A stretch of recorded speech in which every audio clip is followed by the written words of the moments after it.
This comic is rated R for nudity and violence, just like I like it.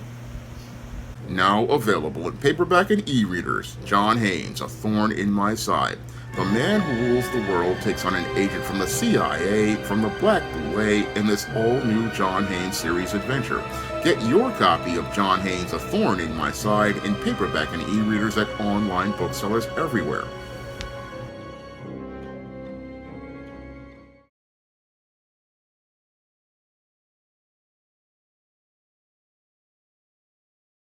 Before I get into this review of Circuits, Seduction, and Revenge, I wanted to give everybody an update on all the books in the SJS Direct 2025 catalog. Now, all of the books in the SJS Direct 2025 catalog are now available at Amazon.com and all online booksellers, and there you can pick up the books of that catalog: John Haynes' A Thorn in My Side, Esteemed Season of the Witch Girl, and Spinsterella Goth Girl Summer in paperback and digital format at Amazon.com and all the other online booksellers out there. Now, I wasn't able to get an ISIS book out because I didn't have any ideas for one. However, right now I just completed the first draft of ISIS Runway of Doom, and in this one, the Goddess Next Door takes a strut on the Runway of Doom and takes on several opponents in the book that I'm planning for 2026. And like Spinsterella Goth Girl Summer, I want to try to make this a kind of light novel book where you're going to get to see some images of Isis as she enters the world of modeling in some lingerie, and I'm hoping to put together some concepts for that book very soon. But as I'm usually working on books, I'm always on the lookout for great independent comics to share with everyone. And when I heard the artist for John Haynes at Death's Door, Antonio Balderi, had done a comic with Mercy Sparks creator Josh Blaylock, I got really excited for this comic called Circuits, Seduction, and Revenge. I was really intrigued by this whole concept for this comic, and I knew Antonio's art would really pop, and it really does pop on this cover. However, this book, even though it has fantastic art from Antonio Balderi, really the whole story isn't very strong, and I was really disappointed in the whole story presented here by Josh Blaylock because it's far below the quality of the work he presents on his comic Mercy Sparks. Now, I'm a huge Mercy Sparks fan, and I really love that comic where the she-demon does heaven's dirty work. It's just an absolutely fun book. But this book I really wasn't having much fun with because of the whole execution of the concept as related to this whole Circuits, Seduction, and Revenge. Now, the whole concept of this story is all about a woman who's technologically gifted going out here and seeking out revenge for the rape and assault of her sister as related to an encounter she had with a tech executive who was basically similar to Elon Musk, and her looking to get this revenge and get past this online digital wall where he basically can go out here and participate in all sorts of sex crimes. And the whole concept here was really, again, not really executed very well because I think that Josh here was basically writing out of his depth. Now, Josh is known for, again, really doing some really raunchy and out there material on Mercy Sparks. He's usually known for doing some extremely raunchy and really out there material as related to sexual content in Mercy Sparks. It's a part of that book as related to things, but the whole tone of this book, it just was really unsettling as related to things, as related to the subject matter, one, and two, the book really wasn't executed very well as related to the overall concept, as related to the overall story. Now, I will give Josh, again, some credit for coming out of his box as related to the wacky and crazy world of Mercy Sparks, where he, again, tackles politics and religion as related to things in those stories. But in this one, everything just felt very off. It felt very off because of the execution. Now, again, he does do things very well as related to answering those three critical questions in the first couple of pages. Now, these are just the covers because as related to things, but the whole thing is the book just doesn't really come together. We get to see Amber Ochoa. She's basically jacked into this computer in the near future, and we get again a good, interesting setup again as related to things. But the whole thing is the problem here with this book is the writing, and the writing can make or break a book because the writing is the foundation of a comic.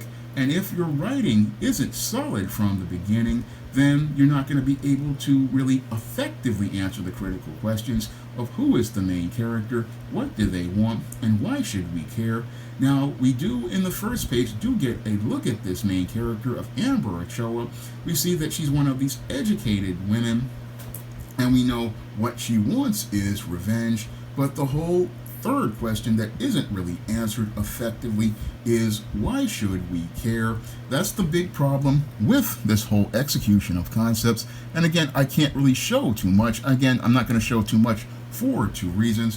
One reason I'm not going to show much is because the content here is extremely graphic on the pages going forward. And two, I'm not going to show much because I don't want to, again, take away money from Josh as related to the work he put into this story. No, I still think there's a lesson that I can teach as related to comic book writing, as related to the story, but I'm not going to, again, show too much because, again, everything is so graphic as related to the adult perspectives. But the problems here with this whole story is that it's extremely passive, and when you have a story that's extremely passive, it's hard to really understand the motives of the characters. It's hard to understand why they're doing what they're doing, and it's hard to connect with these characters and relate to them and get a reason to care about them. That's what the difference is between active and passive writing. And in a character-driven model like comic books, you really want to be active. You really want that character to be actively up front. And when we look at this first page of, again, this woman, Amber Ochoa, she's sitting there passively at the computer screen. We're not really given a strong shot. And again, that's not the artist's fault because I know Antonio Balderi does great work.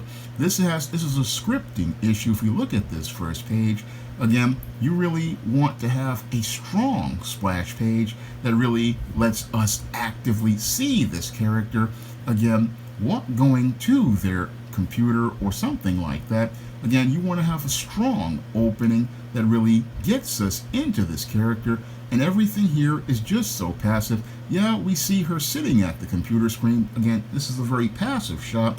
Then we see her degrees, we see the bourbon, but we really needed more. I mean, I think we needed that letter of termination because later on in the book, we get told that she lost her job as a result of Sean Banks' malice towards her.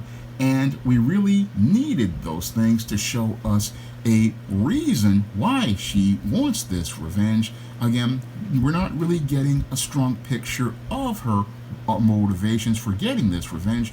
I mean, maybe I think a splash page of her being called into the office and being terminated, that would have been a bit stronger and gotten us into the story.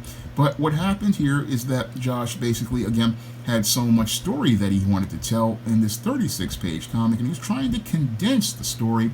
But the whole thing is he took out all the elements that basically drew us into the story. And that's the difference between passive and active writing. Active writing, it just draws you in from the first page and makes you just go, hey, what's going on here? What's happening here with this character? What are they trying to do? But here we get this whole passive setup, again, of this woman sitting at a computer. We see her degrees. We see her educated. We see that she's got an understanding of the whole connection between robots and the human brain. But the whole thing is that it really doesn't draw you in. And again, when you're writing comics, you really gotta make that first page very strong because this is your opportunity to make the first impression on the reader. This is your opportunity to let the reader know what this story is about.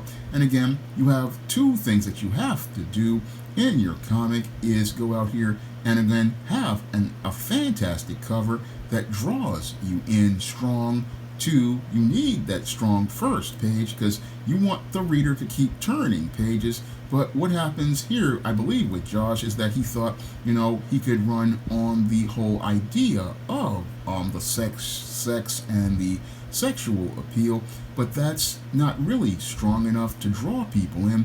Yeah, sex may get people's attention for a minute, but if there's no substance there, then the reader's not going to care at all. And I mean, the Circuits, Seduction, and Revenge is very different than what I see in the Sister Mercy comics that I get from Corey Hardiman.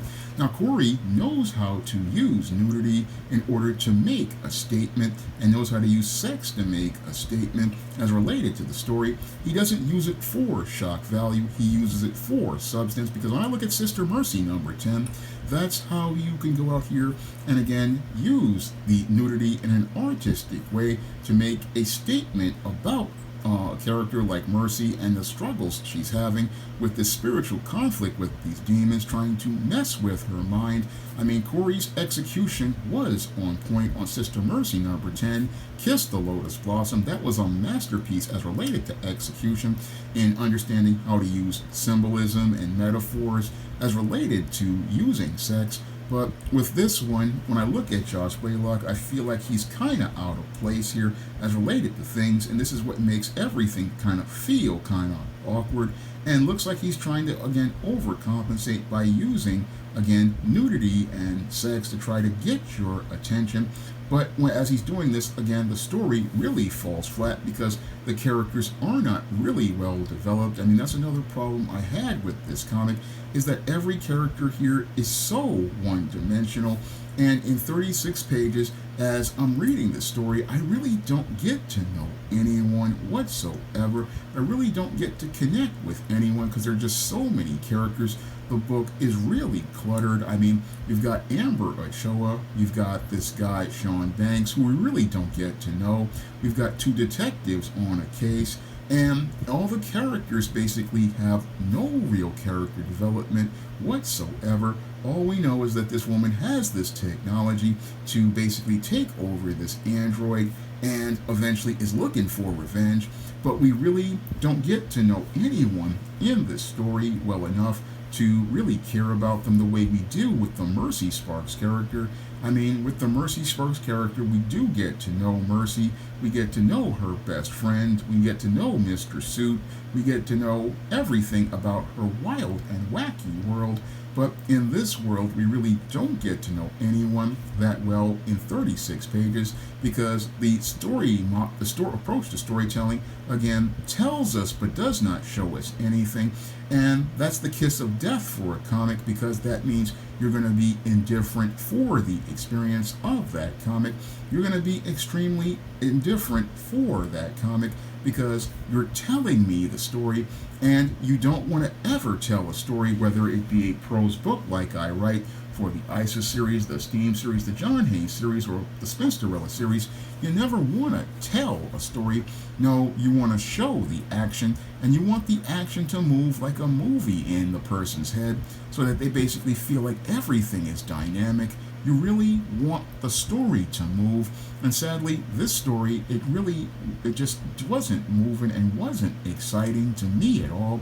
No, it just felt very dry, and it made me very indifferent, and the story beats were not very strong. Again, it just was, Josh trying to do something different, but the execution wasn't on point, and I think he really, again, if you want to do this type of story, you just got to take your time with it. I know what it is to come out of your box and try to do something different because that's what I was doing with Eternal Night in 2020. That was my first time writing a horror novel. Now, I had written about horror characters before, such as I did in the ISIS books, ISIS Bride of Dracula, ISIS Night of the Vampires, and ISIS escaped from Transylvania. And I wrote about horror characters in books like The Steam Horror of the Hyena Woman, but I never wrote a whole horror novel, and I felt a little awkward about it, but then eventually I started to find my groove and find my beats for storytelling, similar to the time when I wrote the ISIS book, Isis All About the Goddess. So I understand what it means to be uncomfortable working in different genres, like when I was doing All About the Goddess, when I was doing a mystery, and when I was doing a horror novel with Eternal Night. So I understand that, again, sometimes when a writer is stepping out of their depth, they can basically have issues with that type of storytelling, and that's what happened here with Circuits, Seduction, and Revenge. It just was a story that he wasn't really understanding how the genre works. I mean, as related to this futuristic society, and everything just didn't execute well. I mean, yeah, you got this bad guy, but everything, again, you can't have it being passive. We need to see this person in action. We need to see this person in doing the things that they do to make us care about things. We cannot be a guy sitting in the back seat passively. We need to be actively involved, and that's how you execute a concept for a comic when you're writing in a different genre. You have to understand, you have to keep it active, and that's the thing that really undermines this book, which really has a great creative team, but it's just basically undermined by a really weak script. It's just undermined by a weak script that really underdevelops the characters, because he's trying to condense so much into just 36 pages. I understand what that is as related to things, because I got a couple of ISIS books that basically were over 50 pages, and again, I understand there's budget cost for putting together a comic like this. I understand there's time restraints in putting together a comic like this. I understand that there are issues as related to things, but you can't let those issues basically condense your story and keep it from being strong. I mean, what he tried to do here, I believe, was try to, again, make this comic just be 36 pages, but the whole thing is that this story really needed to be a bit longer so we could develop these characters a bit more and get to know them. I mean, that was the thing that basically undermined this book and kept it from being the best it could be. I mean, yeah, we got some interesting visuals of a future, but the whole thing, and we got some story points as related to a future, but because the characters were not developed effectively, what happened here is the whole story fell flat. And you don't want your story to fall flat, because if it falls flat, again, you're not answering that critical question of why should we care. You're not really getting the audience involved, because they're being told the story. And again, never want to tell a story in comics. You want to show the action. You want to draw people in. And this story, again, tried to cover up the weak points with the sexual content, but the sexual content really can't help it when you have no substance.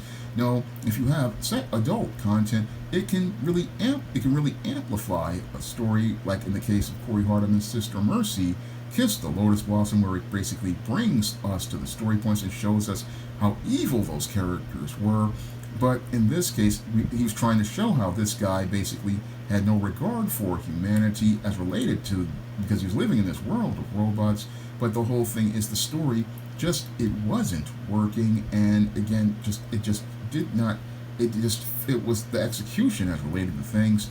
Again, this book is a lesson for comic book writers as related to understanding the difference between being active and passive, and it's also a lesson for comic book writers about understanding how to show and not tell, because when you see an example of telling, you see how passive it is and how it really doesn't draw you in. And if you look at Sister Mercy's Kiss the Lotus Blossom, you'll see an active story which shows you what happens when you show.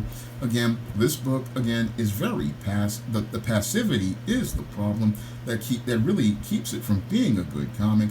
And again, I was just really disappointed, because I was expecting a lot more from people who I know truly are talented. I know Josh Blaylock on a good day can give me a great Mercy Sparks comic. I know Antonio Balderi has done great work, because he did great work for me on John Haynes at Death's Door and on some pinups I did for ISIS. And I really, again, know that, again, and you have Greg and Fake who do great color work here. The color work is great, But the whole lesson that is learned here from this comic is that if your story isn't on point, if your script is not on point, again, your creative team is not going to be able to execute effectively and create that compelling comic that's going to be able to get people's attention and get people excited for your next project when you get ready to release it on a platform like crowdfunding. Now, if you want to pick up my previously crowdfunded comic, John Haynes at Death's Door, you can find that comic on Lulu.com, and you can pick up that paper copy of John Haynes at Death's Door with art by Antonio Balderi by clicking the link in the description box where you can get it for the same price as the 2022 Kickstarter. And if you want to check out my first comic I did with Bill Walko, Esteem No Good Deed, you can find that comic on Kindle for just 99 cents, and you can find it on Amazon for 99 cents, or you can pick it up in the Esteem series book, Esteem Blast from the Past. And if you want to see me be able to support more independent comic creators like Josh Blaylock and Antonio Balderi, and by continuing to support crowdfunding projects from great independent crowdfunders to continue getting their work out there, and also be able to help use these comics to review them and share them with other readers, or use them as I'm doing here as a teaching moment from my over 30 years of writing professional experience. You can drop a donation to the Patreon, the PayPal, or the Cash App by clicking the links in the description box, and that helps me to be able to support more independent comic creators and help get the word out about their work. That's all I have to say for this video. You can comment, rate, and subscribe. Now available on Lulu, John Haynes at Death's Door. The man who rules the world takes on the Greek god of death in this action-packed, all-new John Haynes comic book. Get your copy of the first John Haynes comic at Lulu.com today. Now available in paperback and e-readers, Esteem Season of the Witch Girl. The aspiring angel takes on a wicked teenage witch in this action-packed, all-new Esteem series adventure. Pick up your copy of Esteem Season of the Witch Girl in paperback and e-readers at online booksellers today. Now available in paperback and e-readers, Spinsterella Goth Girl Summer. Take a trip into the macabre world of goth modeling in the new millennium in this spooktacular Spinsterella story. Pick up your copy of Spinsterella Goth Girl Summer in paperback and e-readers at Amazon.com and online booksellers everywhere. Support Black-owned and Black-operated digital broadcast media. www.niceradionetwork.com. Nice Radio Network, broadcasting 24 hours a day, 7 days a week.